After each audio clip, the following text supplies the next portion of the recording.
Welcome back, my friends, for another fun reloading video. Today we are kind of coming up with some theories on how to shoot the 350 Legend cheaply, and also to come up with some different loads that might be sort of fun or unique. So, you know, everybody likes to have a nice cheap plinking round they can just load up a bunch of and go have a fun range day shooting steel or blasting away, you know, doing some good old-fashioned dude bro mag dumping. Whatever suits your fancy. But we're going to start a series here with some different either cheap loads or alternate loadings that could be sort of fun if we can get those to run the gun. But if you have a bolt gun, it would probably just work for you anyways, so you're not going to have to worry about that. But we'll get to that way down the road. Anyways, we're just going to talk about a few of them here, and then I'll actually do the first one, which I've already picked, but we'll get to that here in a second. So anyways, our first option, but we've got a 124 grain full metal jacket. There's data on the Hodgdon website, so we'll be able to find something to run those. And here on the even cheaper side, 124 grain cast projectile. Yeah, my seating stem here, you can see, was kind of tearing up the lead bullets, but I have some other options we can try to work on that. These are just sort of dummies again, so we can illustrate what's happening and what we might expect, and we can test our functioning to see if it's even worth running in the AR. Anyways, if you cast your own bullets, obviously this will be nearly free compared to 10 or 12 cents for these. And you know, even that's going to be pretty cheap if you can get your own projectiles that aren't going to cost 30 or 40 cents a piece, because they're usually hunting rounds. If we can find a good cheap full metal jacket replacement that you can find everywhere, I think this will be a pretty nice option. But if we can get these to group up and get some decent accuracy while still cycling, this will be a great option too for all you casters. So moving further up the line here, this is a 143 grain from the MP 359125 mold. Those weigh 143 grains. You can also have a hollow point variant, which come out about 130. So we can try those at a later time if we want some hollow points to play with. But that's a little bit heavier than our 124s. You know, it'll be easier to run slower and still get the same pressure to cycle our guns. And we could get different accuracy, you know, it'll be a testing thing to see what we can get out of them. But that's just another option there. Moving right along, we've already tested this one with some Shooter's World heavy pistol, and we got it to cycle and feed for all the 5 rounds that we tested earlier. So we'll probably be trying this one out early on here in the testing. We'll probably also try and find a lower charge weight that'll still cycle, and we'll just search for an accuracy load once we can find something that'll cycle our gun for us. So we're using less powder. It's still a fairly light bullet. These are about 161 grains, so it's not going to go through your lead stockpile super quick. So this could be another economical sort of fun load to still use. You know, 160 grains going 2,000 feet per second.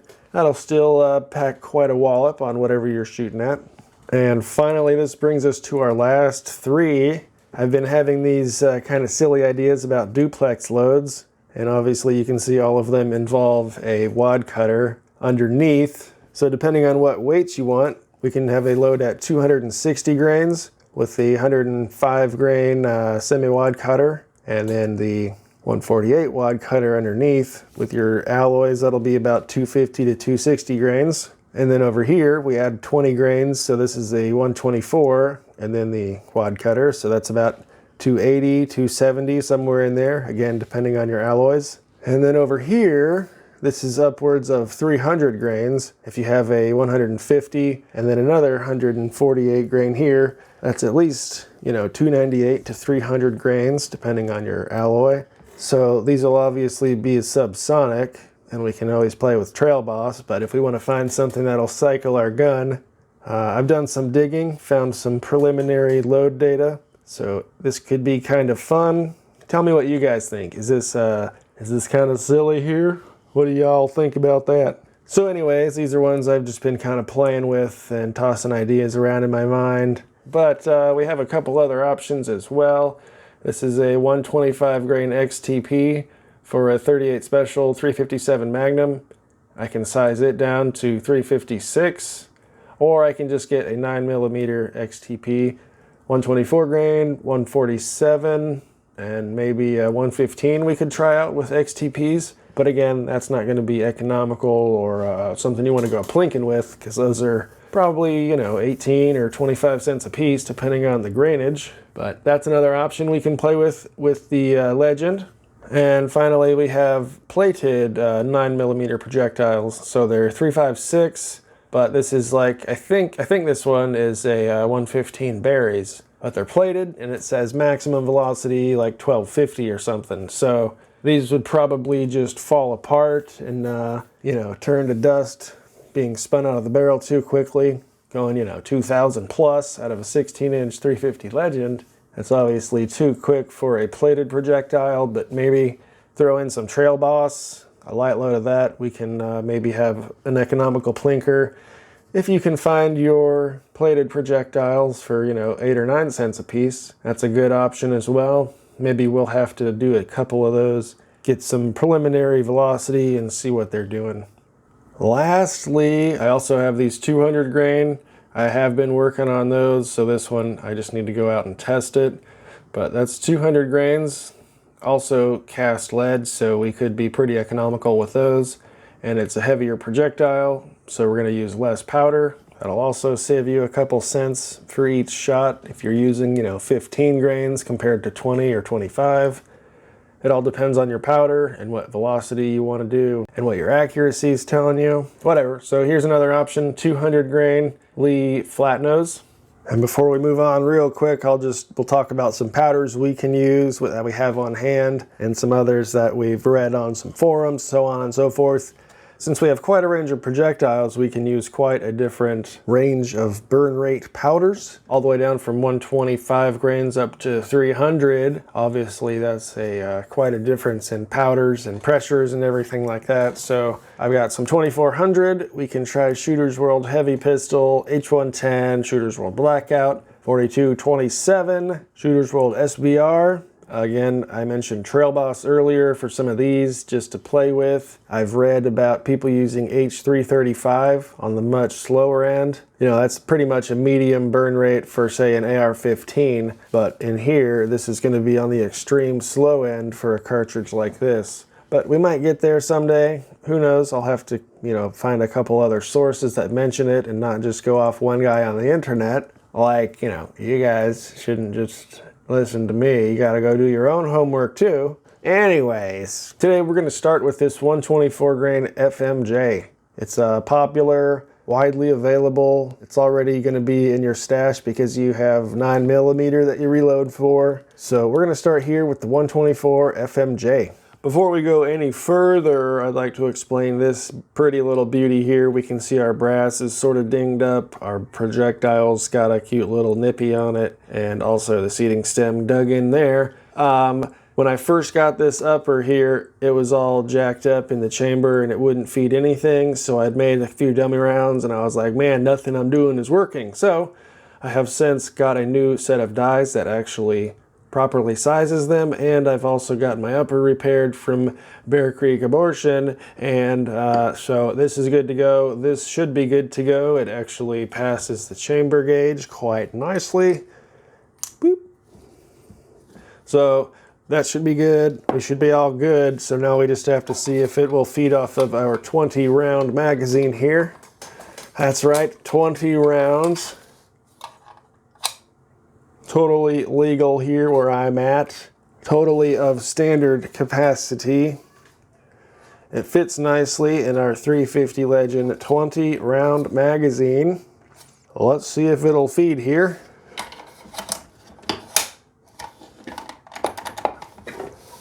Our magazine is locked in, and I will press the bolt release on our dummy round, which both has no primer nor powder.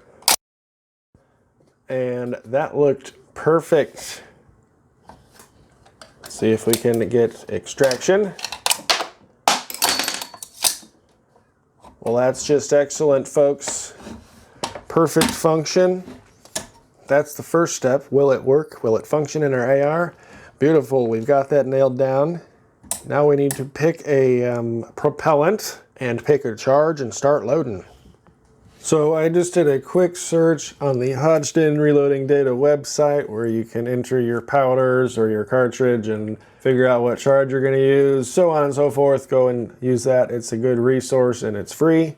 So I found that what I have on hand is H110 and 4227. H110 generally likes to be at a full case capacity or near a maximum charge to get more consistency out of it. It's a Magnum powder, but what we're doing here today is a lower charge economical shooting situation. So I'm going to go with 4227. And they recommend a starting charge of 24 grains for a 125 grain Barnes copper solid and a maximum charge of 27.5 grains. Now, I don't have a copper solid. What I have is a full metal jacket with an open lead base here, and the copper solid would be significantly longer than this. So I'm gonna have extra case capacity than the bullet listed. So I'll have lower pressures given the same powder charge with the same case, if you know what I'm saying. So I wanna start low anyways, try and save a few grains of powder if we can. And we're gonna test for function and see if we can get any accuracy. Starting at 24 grains, we'll do 24.5 and then 25 grains. So I'll do 5 loads for each of the charges, and we'll just get some basic velocity data, see if any of them are going to group, and we will go from there. Here we have our brass. These are Winchester head stamps, probably once fired. I picked them up or got them in trades, and they've all been processed and sized, and they've all been uniformed. And Winchester actually has crimps in their primer pockets, so we've taken care of that as well. And we have them primed with the Fiocchi small rifle Magnum primers. So these are all good to go. Our last thing before throwing powder and bullets, we have to expand our case mouths and open that up just a bit. Just like when you're loading any other pistol cartridge, you have to expand a straight wall rifle cartridge. As you can see, our case mouth is all purdied up and all that, but we're not expanded, so this bullet, it's probably going to get a little bit of its jacket scraped off, which is not good. So we have to open that up, again, just like you would your 9mm, your 45, any of that fun stuff. So we're going to do that first here. So as you might have seen, historically, I had the Lee die set. Well, it's pretty much trash. So I went and got the Lyman MSR die set. That means modern sporting rifle. It has a small base die, which I actually needed to size the base of all these once fired cases for them to get to pass the Plinking test, as well as actually feed in my gun. But those have all been sized with the small base die. And here we have our Lyman expanding die, and I'm pretty sure it's like their M die series. It has a mandrel, and as you can see down to here, it's actually expanded the entire case rather than just trumpeting out the mouth there. So that makes for much better bullet seating, and it works a lot better than the Lee die set I had previously been using. And even if you have a universal sort of expanding die, those work great, but again, you're only trumpeting out the case mouth rather than creating uniform tension all the way around the case there, or all the way around the bullet rather. So I think that's just about right as far as where we want our expansion. Maybe a hair further. So that's just right about where we want it. And you can see our bullet's going to fit in there nicely, and it should do just perfectly for us for these 355 projectiles. So let me get these knocked out here, and we will get on to measuring out some of our powder. Yep, that's just perfect. I'll be right back with you.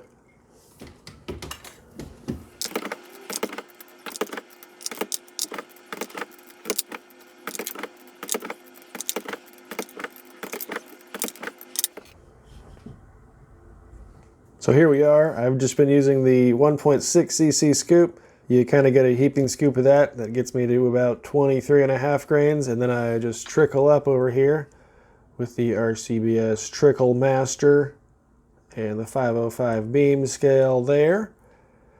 So I've got our first 5 done here with 24 grains.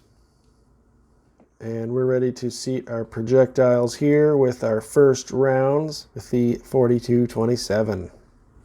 I'm going to go ahead and dump all of our powder first, so we'll hit up 24.5 and then 25 grains. And I'll get back with you here in a second before seating our bullets.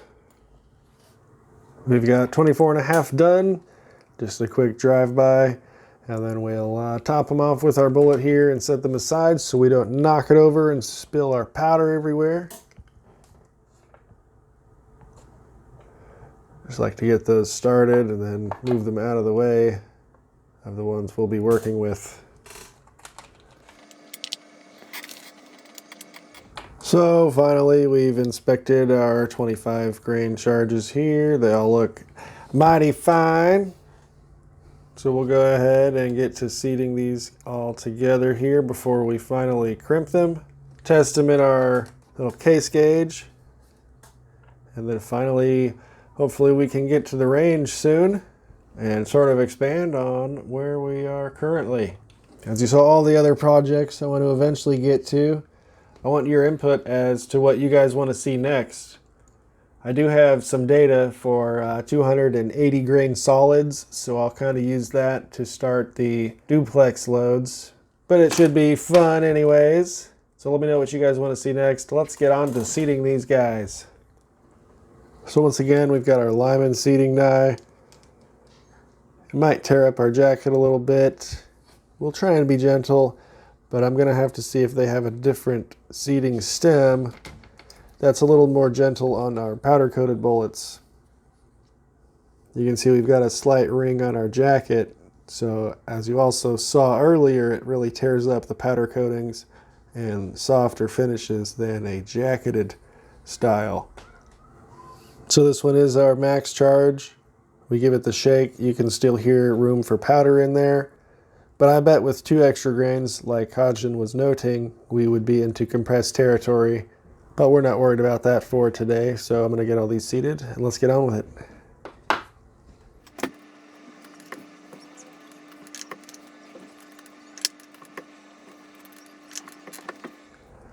Beautiful. There's our first 5. Go ahead and knock these out.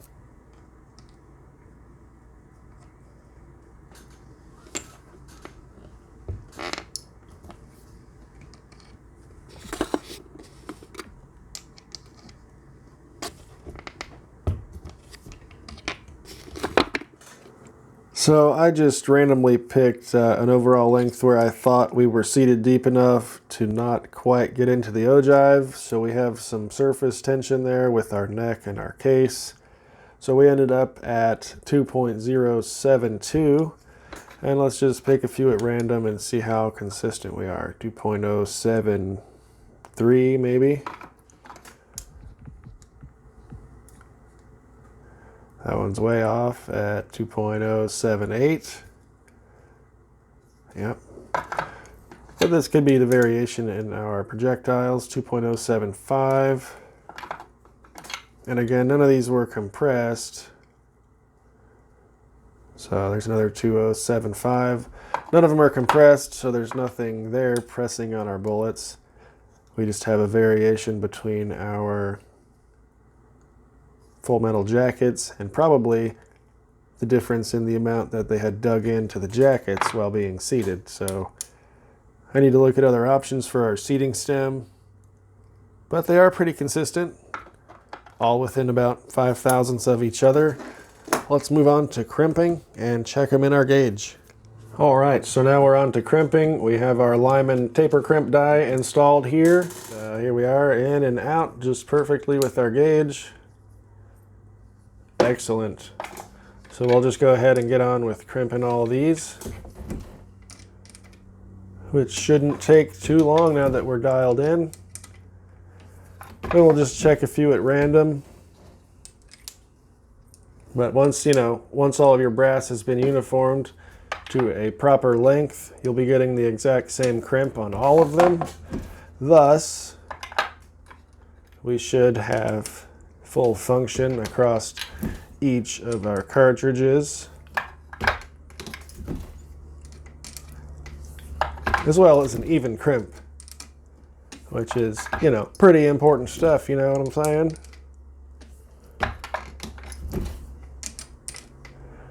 And we've also got our charges listed on each of the cases. 25 here, for example. A random check here.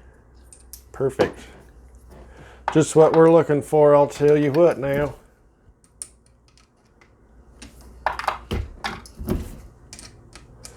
So hopefully we'll get some good data from these. See if we get function, see if we can find any sort of accuracy. So that'll be fun to go out and test. So there we have it. That's going to be our first go with this new series here with the 350 Legend.